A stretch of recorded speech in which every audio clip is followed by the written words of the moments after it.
توجہ دے اور وہ کام کرے. بعض دفعہ ہوتا ہے حکومت کی توجہ ہٹ جاتی ہے تو وہ توجہ کو مبذول کروانے کے لیے میڈیا کو ان چیزوں کے اوپر کام کرنا چاہیے. لیکن سچویشن یہ ہے کہ میڈیا کو کنٹرول کیا جاتا ہے اتھارٹیز کی طرف سے. اب جو ادارہ یہ چاہتا ہے کہ وہ اپنے اقدامات سوسائٹی کے اندر کرے اور آگے سے لوگ اس کو ریزسٹ نہ کریں. دیکھیں خبر ایک اپنے اندر ایک بہت بڑی دنیا ہے, تو خبر کو بیان کرنے کا انداز اور جھوٹی خبر دے دینا اور ایک خبر ہوا کچھ ہے اور اس کو غلط بیانی کر دینا, تو یہ ایک اپنی ایک بہت بڑی دنیا. تو اسے سینسرشپ ہم کہتے ہیں. تو یہ سینسرشپ ہوتی ہے مختلف اداروں کی وجہ سے, اور یہ سینسرشپ ہر ادارے نے کی ہے. وہ جو آپ کہہ لیں کہ جو اسٹیبلشمنٹ کے ادارے ہیں وہ بھی کرتے ہیں, آپ کے سیاسی ادارے بھی کرتے رہے ہیں. پچھلے 5 سال کے اندر آپ کی گورنمنٹ نے کیا کچھ نہیں کیا, من مانی کے ان کو من مرضی کے اشتہارات دیے, اشتہارات کی مد میں موٹی موٹی رقوم دی اور جس طرح چاہا خبر کو مینیپولیٹ کرنا چاہا ہوا. تو جب آپ مینیپولیشن کا آغاز کر دیتے ہیں, شروع میں تو آپ سمجھتے ہیں کہ یہ مینیپولیشن صرف میرے مفاد کے لیے استعمال ہوگی, لیکن وہ مینیپولیشن کی ایک ایسی رت پڑ جاتی ہے اور ایک وہ ایسی اس کا آپ سمجھیں کہ وہ ایک پورا ادارہ ایک ایسی راہ پہ چل پڑتا ہے کہ وہ مینیپولیشن ہونا شروع ہوتی ہے اور وہ ہوتے ہوتے ہوتے پھر وہ ایک ایسا لامتناہی سلسلہ ہے جو کبھی ختم نہیں ہو سکتا.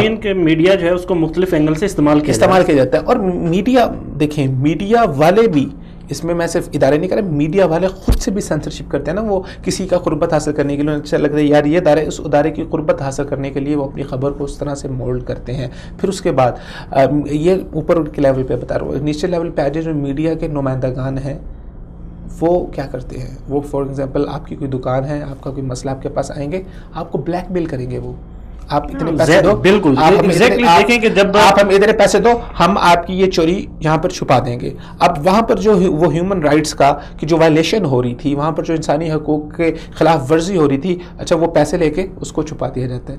تو یہ ساری چیزیں بالکل جب انوالومنٹ ہوتی ہے تو پھر اس وقت میڈیا کا چیک اینڈ بیلنس اور اس کے پابندیاں لگانا یہ ضروری بن جاتا ہے. کا کردار اگر میڈیا کا کردار ہوتا, اگر میڈیا اپنا اچھے اپنے مقاصد کو مد نظر رکھتے ہوئے کام کر رہا ہوتا, تو آج جو میڈیا والے رونا رو رہے ہیں کہ جی ہمیں اٹھایا جا رہا ہے, ہمیں یہ کیا جا رہا ہے, آپ لوگوں نے ہی سمجھوتے کیے, آپ لوگوں نے ہی کمپرومائز کیے, آپ لوگوں نے ہی لفافے قبول کیے, آپ لوگوں نے سب کچھ کیا, اب اس کا نتیجہ بھگتے رو کیوں رہے ہیں. جی بالکل. اچھا دوسری بات یہ ہے کہ ہمارے میڈیا کا ہمیشہ نیگیٹو رول رہا ہے, اس چیز کو ایکسیپٹ کرنا چاہیے, کیونکہ اب کیا پاکستان میں صرف اور صرف سیاسی شخصیات ہی رہ گئی ہیں. اب دیکھیں آپ اپنے میڈیا کو دیکھیں تو جو ایک عام آدمی ہے اس کے حقوق کی آواز, حق کی آواز, اس کے مسائل کو کبھی بھی بیان نہیں کیا جاتا. آپ دیکھیں کہ پاکستان جب سے آزاد ہوا ہے تب سے لے کے اب تک جتنے بھی میڈیا ہے پاکستان میں, آپ سب کو دیکھ لیں اور اس میں سے آپ صرف ریشو نکالیں کہ میڈیا نے جو صرف عام عوام کے لیے اور مسائل کو اجاگر کرنے کے لیے کتنا کام کیا ہے.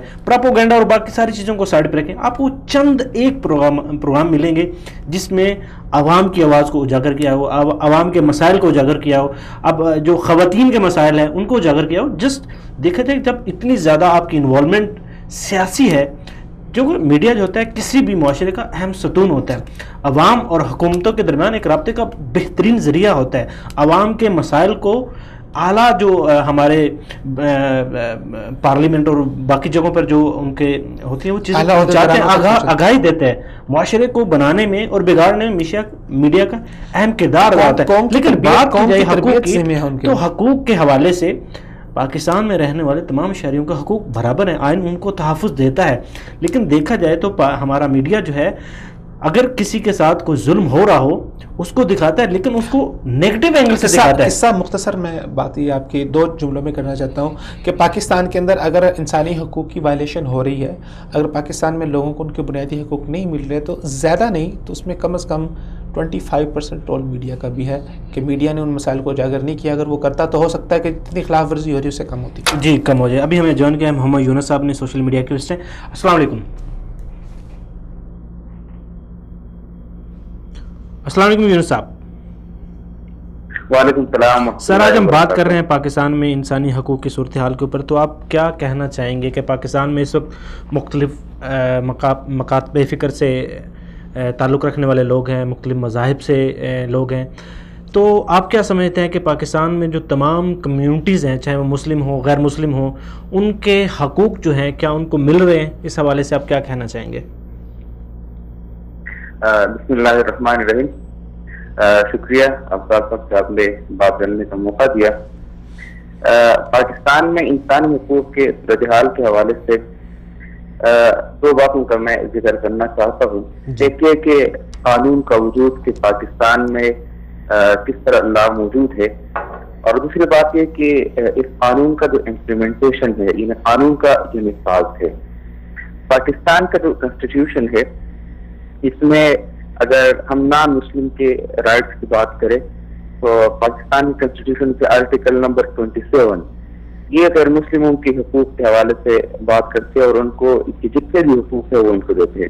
اس طرح پاکستان کا جو آرٹیکل دستور کے جو آرٹیکل 9 ہے وہ آزادی زندگی یعنی لائف کا جو حق ہے وہ تمام انسانوں کو دیتے، خواہ وہ مسلم ہو یا نان مسلم ہو، میل ہو یا فیمیل ہو، سب کو یہ حق دیتے۔ اس طرح آرٹیکل 10 کی اگر بات کی جائے تو عدالتی حق، اس طرح چائلڈ جو ہے یعنی بچوں کے حقوق کا، آزادی نقل و حمل کا، یہ تمام حقوق جو ہے پاکستان کی کنسٹیٹیوشن میں موجود ہے۔ اس طرح کنسٹیٹیوشن آف پاکستان جو ہے یہ ہمیں تنظیم سازی کا حق دیتے ہیں، کاروبار کا حق دیتے ہیں، ایجوکیشن کے حوالے سے میراث کے حقوق، یہ تمام حقوق ہمارے اس کنسٹیٹیوشن میں موجود ہے۔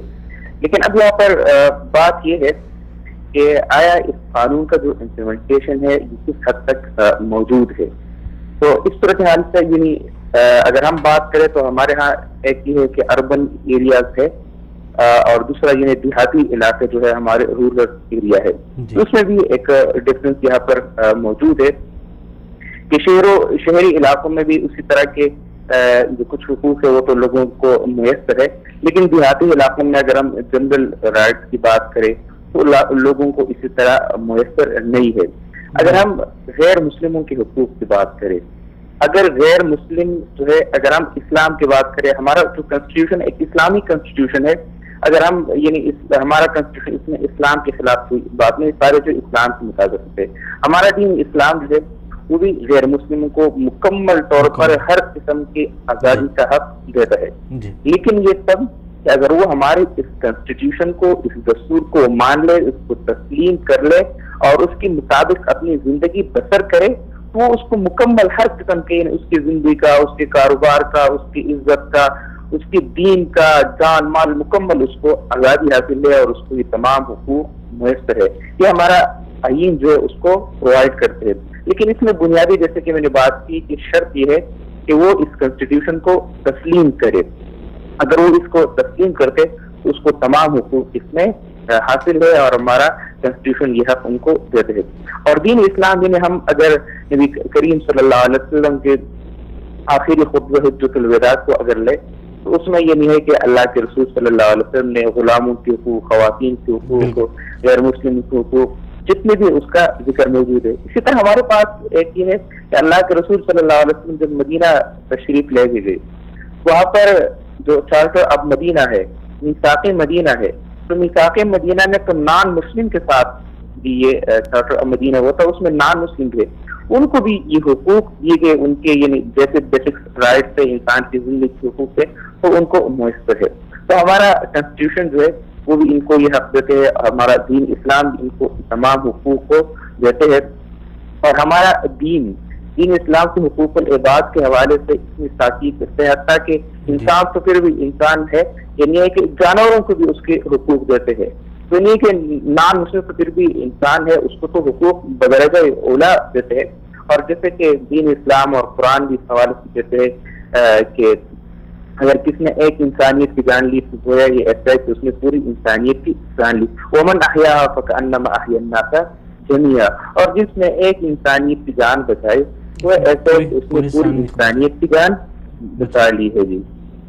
جی یونس صاحب، جی یونس صاحب، ابھی ہم بات کریں کہ ایون ہم پوری دنیا کی بات کریں، پوری دنیا میں اس وقت ہیومن رائٹس کے مختلف ادارے ہیں جو کام کر رہے ہیں، جو بچوں کے حوالے سے، خواتین کے حوالے سے تمام جو حقوق کے اوپر کام کر رہے ہیں اور آواز اٹھا رہے ہیں، اور ہر جگہ پر جو ہے وہ ہیومن رائٹس جو ہے اس کا تحفظ کیا جا رہا ہے۔ تو آپ اوورآل اس کو کیا دیکھتے ہیں کہ جتنے بھی ہیومن رائٹس کے جو ادارے ہیں ان کی کارکردگی جو ہے وہ کس حد تک مؤثر ہے؟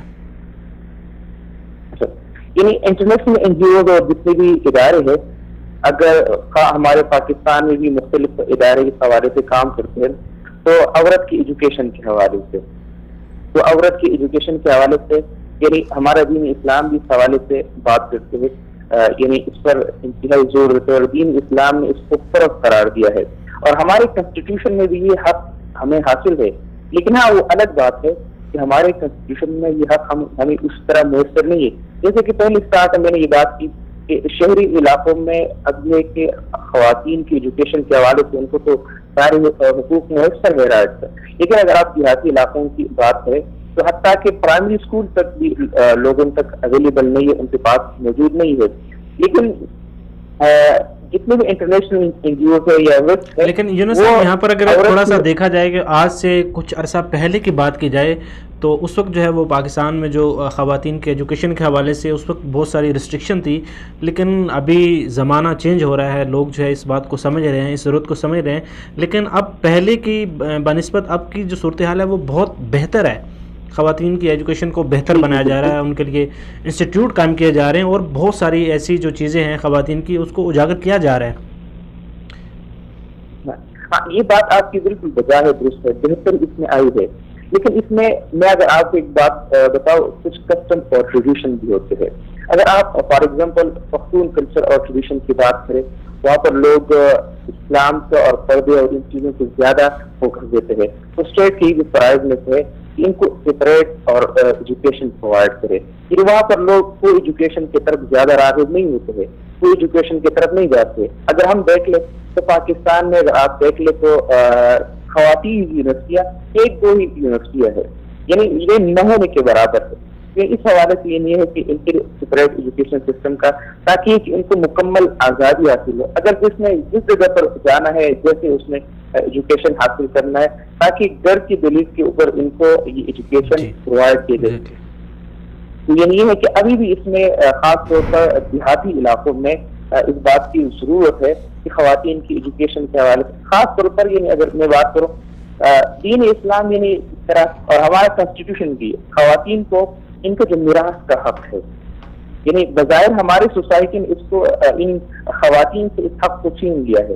میں تو یہ کہنا چاہوں گا کہ اگر ہمارے جتنے بھی پالیٹیشین ہیں یا جتنے بھی لوگ ہیں، اگر ان سے یہ ووٹ لیا جائے، ان سے یہ حلف لیا جائے کہ آئے آپ نے اپنے بہن کو یہ حق نہیں دیا ہے، یعنی کہ اگر اسی طریقے سے ان کو یہ حق دیا جائے. اس طرح نکاح کے معاملے میں بھی یعنی دین اسلام بھی ان کو یہ حق دیتے خواتین کو، اور ہمارا کنسٹیٹیوشن بھی خواتین کو یہ حق دیتے کہ ان سے پوچھا جائے کہ آیا ان کی مرضی کے مطابق ان کا نکاح کیا جائے. تو یہ بنیادی حقوق ہے خواتین کے حوالے سے بھی، تاکہ عورتوں کو بھی یہ ان کے بنیادی حقوق کو میسر ہو جائے اور ان کو مل جائے. اور ویسٹ جو ہے یعنی وہ تو کچھ اینگل سے بات تو کرتے، لیکن یہ کہ اس کو کمپلیٹ یعنی وہ اپنی اسی اینگل سے بات کرتے کمپلیٹ حقوق اور ان کو یہ ایڈریس نہیں کرتے. اس کے ساتھ یعنی کہ ہم نے کسٹم اور ٹریڈیشن کو بھی دیکھنا ہے، خاص طور پر ہمارے ریلیجیس مذہبی جو ہے یعنی ہمارے دین اسلام جو ہے اس کے بھی ہم نے لحاظ رکھنا ہے اور خیال رکھنا ہے کیا یہ اس کے مطابق ہے کہ نہیں ہے، اگر یہ اسلام کے خلاف تو بات کوئی نہیں آتے. تو ان تمام چیزوں کو دیکھتے ہوئے ہم نے ابھی بھی یعنی بہت یعنی بہتری آئی. آپ کی بات بالکل بجا ہے، درست ہے، لیکن ہمیں اور بھی بہت کام کرنے کی ضرورت ہے تاکہ عورت جو ہے ان کو تمام حقوق مل جائے اور یہ کہ وہ ایجوکیٹڈ اور تعلیم یافتہ ہو جائے. یعنی اگر عورت کو آپ ایجوکیٹ کر لیں تو یہ کہ آپ ایک پوری خاندان کو ایجوکیٹ، جی بالکل پورے خاندان کو اور پورے معاشرے کو اور پورے ملک کو جو ہے وہ ہم بالکل جو ہے وہ ترقی یافتہ بنا سکتے ہیں. ان کی جو ہے وہ تمام جو ان کی اخلاقیات ہیں ان کو بہتر طریقے سے ہم اس کی مینجمنٹ کر سکتے ہیں. ابھی آگے چلتے ہیں، چائلڈ لیبر کے حوالے سے آپ کیا کہیں گے کہ پاکستان میں جو کم عمر بچے ہیں ان کے حقوق کے حوالے سے آپ کیا کہنا چاہیں گے؟ یعنی یہ چائلڈ لیبر کے حوالے سے یعنی کنسٹیٹیوشن آف پاکستان جو آرٹیکل 10 اس میں یہ موجود ہے کہ 14 سال سے جو کم بچہ ہے اس پر آپ یعنی کسی جاب پر آپ اس کو نہیں لگا سکتے ہو، یعنی وہ کام نہیں کر سکتے کسی بھی ادارے میں. یہ لا تو موجود ہے، لیکن یہ کہ اب اس کی امپلیمنٹیشن کو اگر ہم دیکھ لیں تو اس کی امپلیمنٹیشن یہ نہ ہونے کے برابر ہے.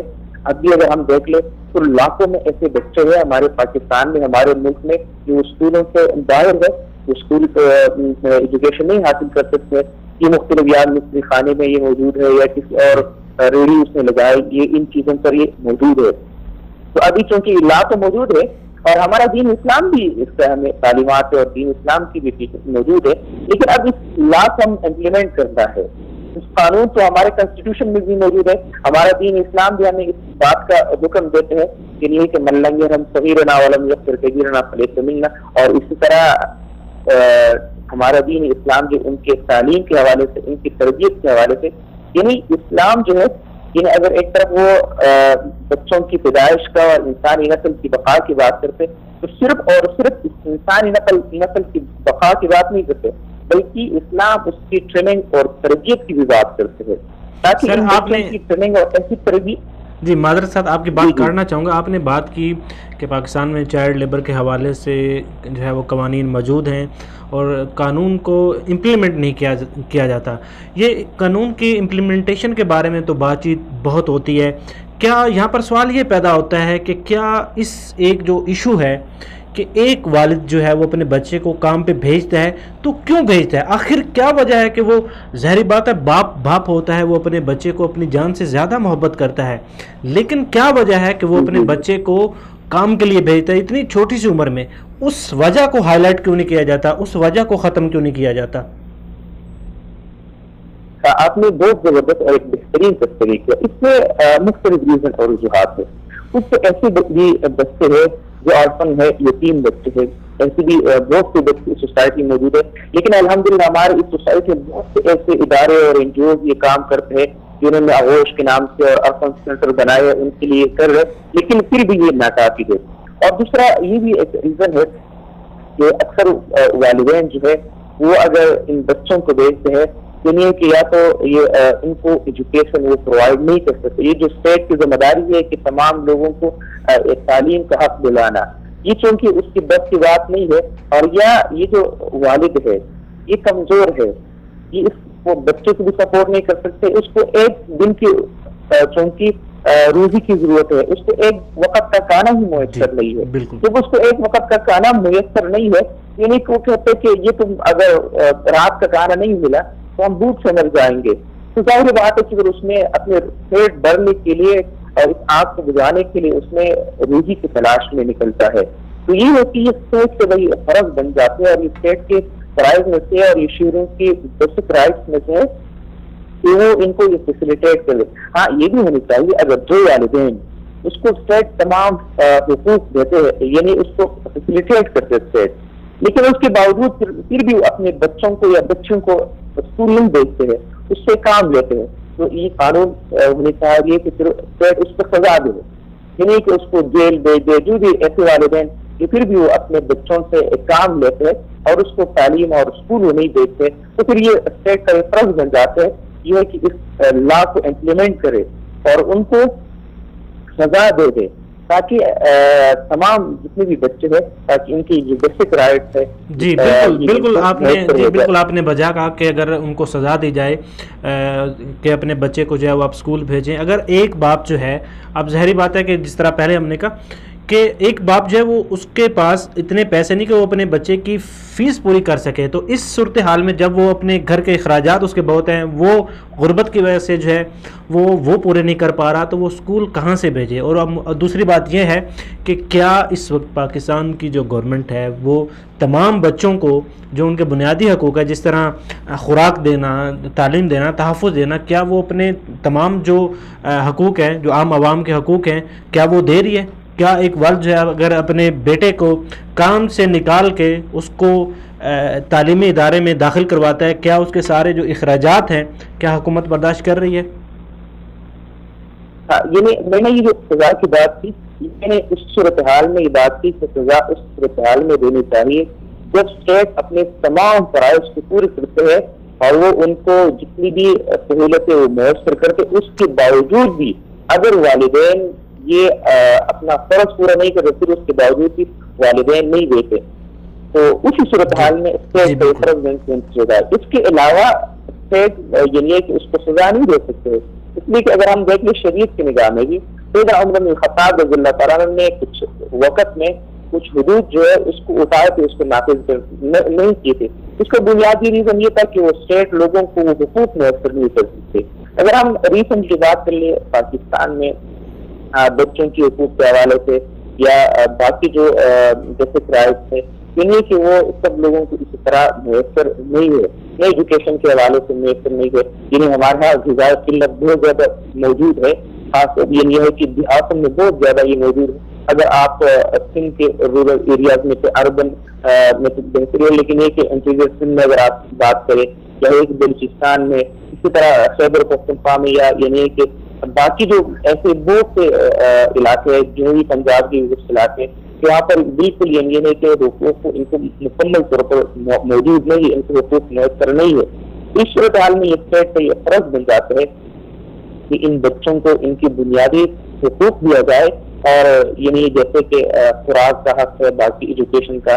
تو یہ ہے کہ اسٹیٹ ابھی بھی بہت کچھ کرنے کا ضرورت ہے. جی بالکل، ابھی بھی بہت سارے ایسے پہلو ہیں جس کے ریاست کو جو ہے وہ کام کرنا چاہیے. عوام کو جو ان کے بنیادی حقوق ہیں وہ جو سب سے پہلے اولین ترجیح ہے یہی ہونے چاہیے. چونکہ ویسے ہمارے پروگرام کا وقت بالکل اختتام کی طرف ہے، تو آپ سے آخری سوال یہ کرنا چاہوں گا کہ اس وقت پاکستان میں مختلف کمیونٹیز جو ہیں وہ رہتی ہیں، مسلم بھی و غیر مسلم بھی.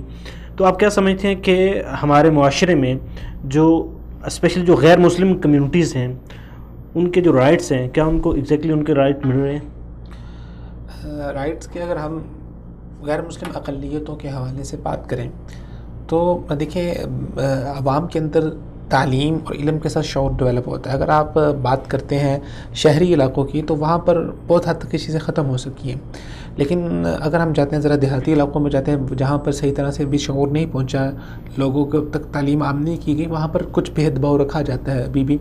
تو یہ کچھ سچویشن ہے. اس میں اصل جو کام تھا وہ کرنا تھا ہماری حکومت ہے، لیکن میں کہتا ہوں کہ 70 سال سے ہماری حکومتیں اس حوالے سے بالکل ناکام رہی ہیں کہ وہ عوام کو ان کی بنیادی سہولیات اور بنیادی حقوق فراہم کر سکیں. قوانین تو بنے ہوئے کہ تمام شہری حقوق ہیں. قوانین بنے ہوئے ہیں. قوانین دیکھیں، قوانین کس چیز کا قانون نہیں بنا ہوا؟ کیا اینٹی کرپشن کے خلاف قوانین نہیں بنے ہوئے؟ ہوتی ہے کہ نہیں ہوتی؟ سب کچھ ہو رہا ہوتا ہے. بات ہے امپلیمنٹیشن کی. ہماری حکومتیں بری طرح سے ناکام رہی ہیں ان کو امپلائی کرنے میں، ان کو نافذ کرنے میں. تو اس کے اوپر سنجیدگی سے غور کرنا ہوگا. یہ معاملات ہمارے ہاں ایک ثانوی حیثیت کے ہیں، لیکن میں سمجھتا ہوں کہ یہ بنیادی معاملات ہیں. جب تک ان معاملات کے اوپر آپ نہیں کریں گے معاشرے کے اندر امن نہیں آ سکتا، معاشرے کے اندر سکون ڈیولپ نہیں ہو سکتا. جو ہیومن رائٹس کے حوالے سے ہمارے ہاں ادارے بھی ہیں، کام بھی کر رہے ہیں. ہیومن رائٹس کی کارکردگی کے حوالے سے آپ کیا کہیں گے؟ ہیومن رائٹس کی منسٹری پتہ نہیں ستوپی کی صحیح ہے، کیا کر رہی ہے، کیا ریزلٹس ہیں، کیا آ رہے ہیں. بس ابھی انہوں نے جو موجودہ گورنمنٹ ہے، مجھے خوشی ہوئی دیکھ کے کہ انہوں نے ہیومن رائٹس کے حوالے سے انہوں نے کچھ اقدامات کیے، لیکن یہاں پر بہت سنجیدگی سے غور کرنے کی ضرورت ہے. پاکستان کے اندر نہ چاہتے ہوئے بھی کچھ طبقاتی تقسیم ہو چکی ہے. ایک آپ سمجھ لیں کہ جسے آپ کہہ لیں کہ سیکولر طبقہ ہے اور ایک مذہبی طبقہ ہے. تو ہمارے یہاں زیادہ تر ہیومن رائٹس کی بات سیکولر طبقے کی طرف سے اٹھائی جاتی ہے اور وہ ان کو اپنے خاص مقاصد کے لیے استعمال کرتے ہیں. تو ہیومن رائٹس کے اندر آپ کو دونوں طبقوں کی نمائندگی چاہیے، تاکہ جو اسلام نے ہمیں نظام دیا ہے اور جو جدید نظامات ہیں ان کے ساتھ ملا کے یہ ہے کہ اس کا امپلیمنٹیشن شروع کی جائے. اور میں تو کہتا ہوں کہ جس طرح ایک اینٹی کرپشن کا ادارہ ہے، اس طرح ایک اینٹی ہیومن رائٹس کا بھی ادارہ ہونا چاہیے جو ریڈز کرے جا کے، جو نچلے لیول کے اوپر جو جائے، پولیس تھانوں کے اندر جائے، جو اداروں کے اندر جائے، جہاں پر وہاں پر ریڈز کرے. اور جو کوئی ایسی پرابلم ہو رہی ہے پرائیویٹ اداروں کے اندر خواتین کو ہراساں کرنے کے واقعات ہوتے ہیں اور بہت ساری چیزیں ہیں، بچوں کے ساتھ بدسلوکیاں ہوتی ہیں، بہت سارے معاملات ہیں، تو وہ ریڈز کرے باقاعدہ. ان کے ساتھ پولیس کی اتھارٹی ہو اور باقاعدہ ان کے جیسے جو علیحدہ سے انکم ٹیکس والوں کی پولیس علیحدہ سے بنی ہوئی ہے، میرے خیال سے اینٹی ہیومن رائٹس پولیس بھی باقاعدہ سے بننی چاہیے اور ان کے کورٹس بھی علیحدہ سے بننے چاہیے. جیسے انسداد دہشت گردی کی عدالتیں ہیں، انسداد انسانی حقوق کی عدالتیں بھی ہونی چاہیے جس کے اوپر فی الفور عمل ہو. جی فی الفور عمل ہو. جی عبید الرحمان صاحب، آپ کا بہت شکریہ کہ آپ نے اپنا قیمتی وقت نکالا، اور پرائمری شرکت کی اسی طرح عبداللہ طارق سہیل صاحب آپ کا بھی بہت بہت شکریہ، محمد یونس صاحب آپ کا بھی بہت بہت شکریہ. جی ناظرین، اس وقت ہمارے ملک میں تمام ادارے موجود ہیں اور حقوق کے حوالے سے جو تمام شہری ہیں ان کو یکساں حقوق جو ہیں وہ ان کو ملنے چاہیے. لیکن مسئلہ یہ ہے کہ مسئلہ ابھی تک وہی کا وہی ہے کہ ان مسائل کو اجاگر نہیں کیا جا رہا، ان حقوق کو اجاگر نہیں کیا. قانون ہے لیکن امپلیمنٹیشن نہیں ہے. بہت ساری ایسی چیزیں ہیں جن کی طرف حکومت کو اس وقت جو ہے وہ توجہ دلانی چاہیے. حکومت جو ہے اس وقت ان کو سب سے پہلا یہ کام کرنا چاہیے, تو جو کرنا چاہیے وہ یہ ہے کہ اس وقت جو ہے اسپیشلی جو ہماری یوتھ ہے, یوتھ اس چونکہ اب آنے والے وقت میں, اور اسپیشلی یہ حکومت بھی جو ہے ان کا نعرہ جو ہے تو وہ یوتھ ہی تھا, لیکن یوتھ کے لیے ابھی تک کچھ بھی ایسا کام سامنے نظر نہیں آیا جس کو ہم کوئی ایسا سمبل کے طور پہ پیش کیا جائے. اگر دیکھا جائے یوتھ کے معاشی لحاظ سے دیکھا جائے تو اس وقت سب سے جو بڑا مسئلہ ہے وہ نوجوانوں کا مسئلہ, روزگار کا مسئلہ ہے, تعلیم کا مسئلہ ہے, اور بہت ساری ایسی چیزیں ہیں جو نوجوان نسل کو جو ملنی چاہیے لیکن اب تک نہیں ملی. تو امید کی جا سکتی ہے کہ یہ والی جو حکومت ہے اس وقت وہ ہماری نوجوان نسل کے یہ تمام مسائل جو ہے ان کو حل کرے گی, اور اس کے حوالے سے حقوق کے حوالے سے جیسا کہ تمام جو شہری ہیں وہ برابر ہیں, تمام جو شہری ہیں ان کے حقوق ان کو ملنے چاہیے, لیکن سب سے پہلے جو تمام شہریوں کے جو بنیادی حقوق ہیں وہ ضرور ملنے چاہیے. ان کو تحفظ ملنا چاہیے, ان کو خوراک ملنی چاہیے, غربت ختم ہونی چاہیے. اور اس کے علاوہ جو دیکھا جائے اگر بات کی جائے دیہاتوں کے حوالے سے, جو اس وقت جو سندھ اور بلوچستان میں اگر دیکھیں تو وہاں پر عوام بوند بوند کو ترس رہی ہے. اور جیسا کہ اس وقت جو چیف جسٹس صاحب نے بھی بہت اچھا ایک قدم اٹھایا کہ ڈیم کے حوالے سے ڈیم بنانا چاہیے, اور اس میں تمام عوام کو جو ہے وہ اس میں بڑھ چڑھ کے حصہ لینا چاہیے. چونکہ اس وقت اگر دیکھا جائے تو وہاں کی جو عوام ہے, اگر بات کی جائے حقوق کے حوالے سے, وہاں کی خواتین جو ہیں وہ میلوں پیدل چلتی ہیں, اور اتنی سخت دھوپ میں جب ٹمپریچر 40+ ہوتا ہے تو پانی لے کر آنا, اور دوسری بات اتنی دھوپ میں یہ بہت مشکل ہوتا ہے. بات کرنا بہت آسان ہوتا ہے کہ وہاں سے پانی لے کر آنا, لیکن جب انسان خود پیدل چل کے کئی کلومیٹر تک پانی لے کر آتا ہے تو اس کی کیفیت کیا ہوتی ہے وہ انسان خود ہی جانتا ہے. تو حکومت کو چاہیے کہ یہ جو عوام کے مسائل ہیں, یہ جو چھوٹے چھوٹے مسائل ہیں, بڑے مسائل جو ہیں وہ تو حل کرنے ہی کرنے ہیں, لیکن یہ جو چھوٹے مسائل ہیں ان کو پہلے حل کرنا بہت ضروری ہے.